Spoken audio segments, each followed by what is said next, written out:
The helix is a basic three-dimensional geometric form. A helix, sometimes also called a coil, is a curve for which the tangent makes a constant angle with a fixed line. The shortest path between 2 points on a cylinder is a fractional turn of a helix, as can be seen by cutting the cylinder along one of its sides, flattening it out, and noting that a straight line connecting the points becomes helical upon rewrapping. A helix combines the geometric forms of a straight line, a circle, and a cylinder. In addition, a helix has a handedness. It can be either left or right-handed. Some of the symbols are used to describe a helix. D is diameter of helix. C is circumference of helix, which is equal to pi into D. S is spacing between turns. Alpha is pitch angle, which is given by alpha is equal to S divided by pi into D.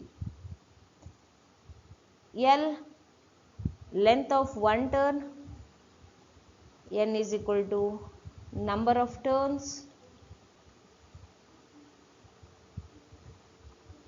A, axial length, which is equal to N into S. D is diameter of helix conductor. The diameter D and circumference C refer to the imaginary cylinder whose surface passes through the center line of the helix conductor. A subscript lambda signifies that the dimension is measured in free space wavelength. Suppose that we have one turn helix with a turn length of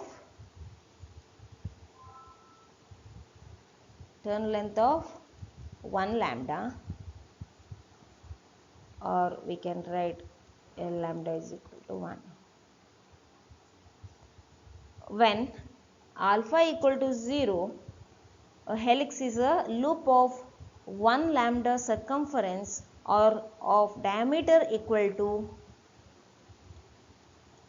1 lambda divided by pi. As the pitch angle alpha increases, the circumference decreases and the dimensions of the helix move along the L is equal to 1 lambda curve until when alpha is equal to 90 degree is a straight conductor 1 lambda long. As I told before, in this subscript lambda signifies that the dimension is measured in free space wavelength. Helix modes. The modes of the helix can be described in two ways: transmission mode and radiation mode. Transmission mode describes the manner in which the electromagnetic wave propagates along an infinite helix as though the helix constitutes an infinite transmission line or waveguide. In wave of the mode order, T0 is the lowest mode.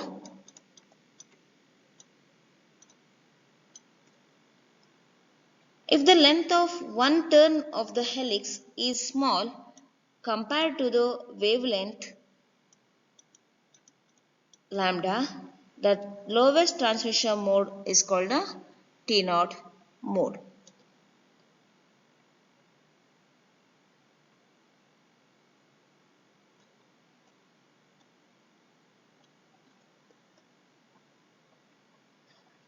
In the T0 lowest mode, the charges are separated by several turns, as shown in the figure.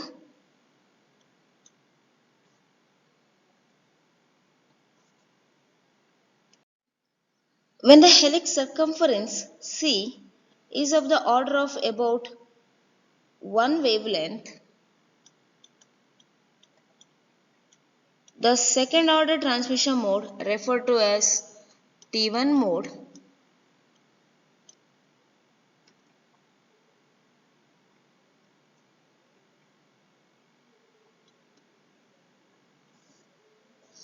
T1 mode is higher than the T0 mode and it is called as a second order mode. In the T1 mode, the charges are separated by only one turn.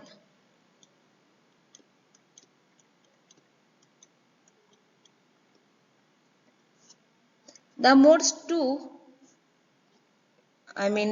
T2, T3, etc. are still higher modes. In T2, charges change their polarity twice in one turn or are separated by 90 degree. In T3 by 60 degree. Similarly, in Tm by pi by m degrees, where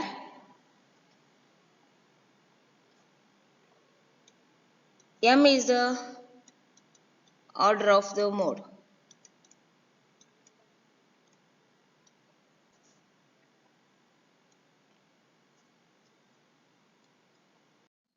The second mode of the helix mode is radiation mode.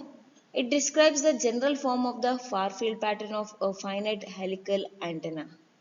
When the helix is limited in length, it radiates and can be used as an antenna. There are two radiation modes of important practical applications, the normal mode and the axial mode. The normal mode of radiation is denoted by R0,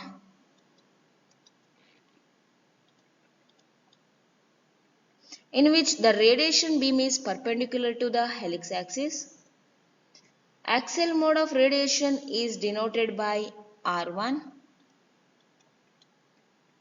in which the radiation beam is parallel to the helix axis. Practical design consideration of helical antenna. The important parameters are beam width, gain, impedance,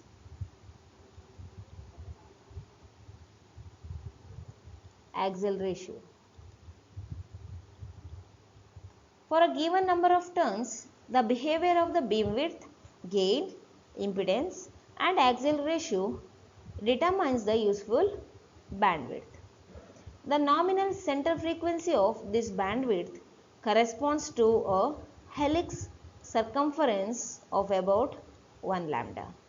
The parameters are also functions of the ground plane size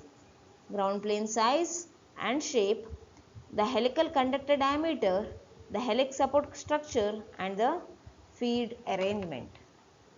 A two-turn flush mounted design for aircraft applications is shown in figure C. The two turns are required to obtain satisfactory pattern and impedance characteristics, but that no significant improvement is obtained with a deeper cavity and a larger number of turns, since the size of the aperture opening remains the same. The deep conical arrangement of Figure D is effective in reducing the side and back lobe radiation. Conductor size is not critical and may range from 0.005 lambda or less to 0.5 lambda or more. The helix may be fed axially, peripherally, or from any convenient location on the ground plane launching structure with the inner conductor of the coaxial line connected to the helix and the outer conductor bonded to the ground plane. With axial feed, the terminal impedance is given within 20%, then R is equal to 140 into circumference in wavelength.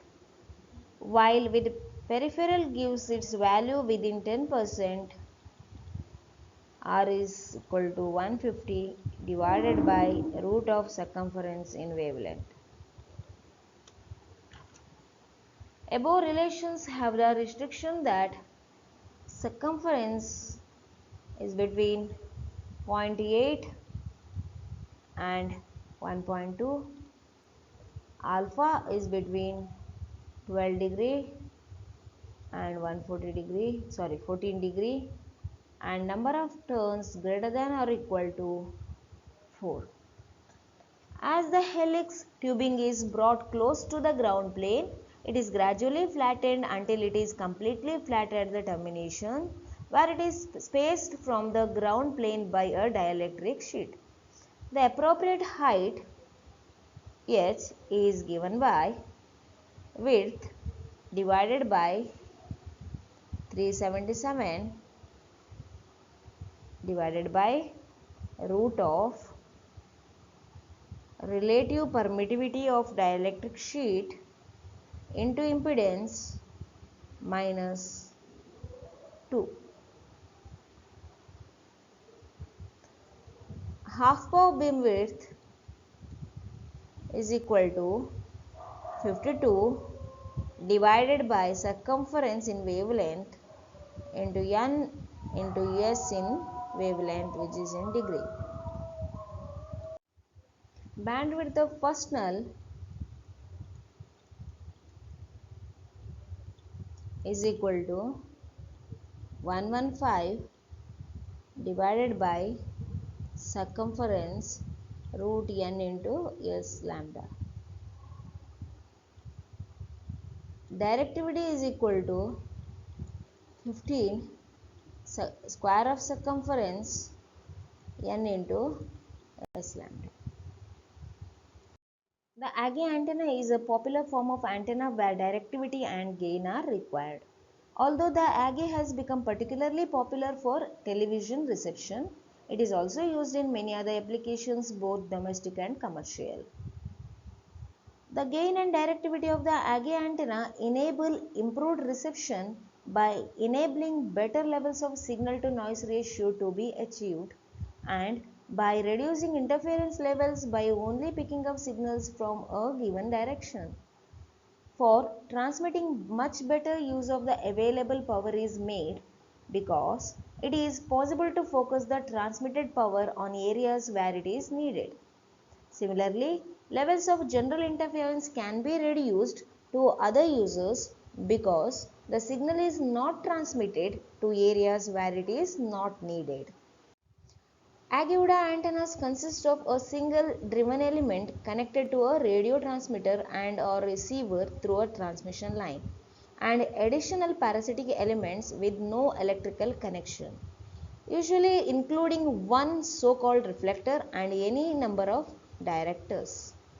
Reflector elements are slightly longer than the driven dipole and placed behind the driven element, opposite the direction of intended transmission. Directors, on the other hand, are a little shorter and placed in front of the driven element in the intended direction.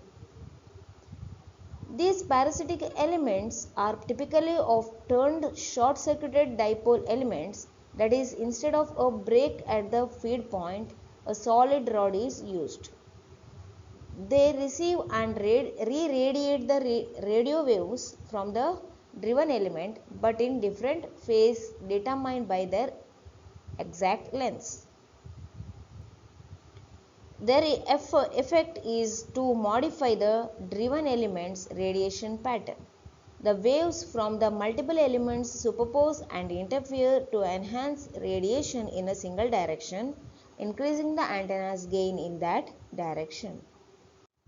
A typical modern version 6-element Aguda antenna is shown in figure. It consists of a driven element fed by a 300 ohm 2-wire transmission line, a reflector and 4 directors. Dimensions are indicated on the figure. The antenna provides a gain of about 10 decibel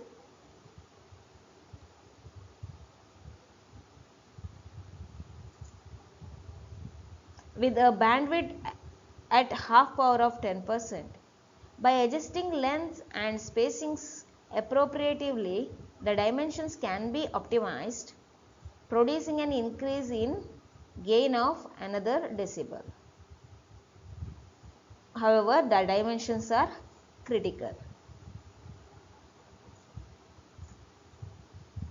The parabola general properties. Suppose that we have a point source and that we wish to produce a plane wave front over a large aperture by means of a sheet reflector. Referring to a figure A, it is then required that the distance from the source to the plane wave front via path 1 and 2 be equal to L is equal to R into 1 plus cos theta, and R is equal to 2L divided by 1 plus cos theta. This is the equation for the required surface contour. It is the equation of a parabola with a focus at F. Referring to the figure B, the parabolic curve may be defined as follows. The distance from any point P on a parabolic curve to a fixed point F, called the focus, is equal to the perpendicular distance to a fixed line called the directrix. Figure B shows that PF equal to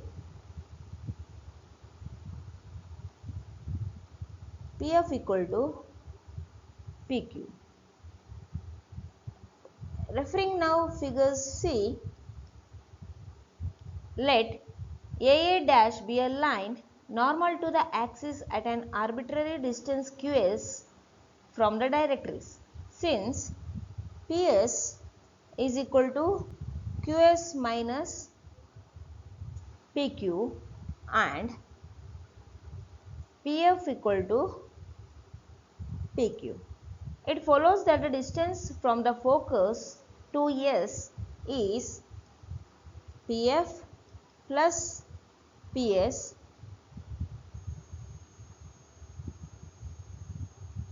is equal to PF plus QS minus PQ, which is equal to QS.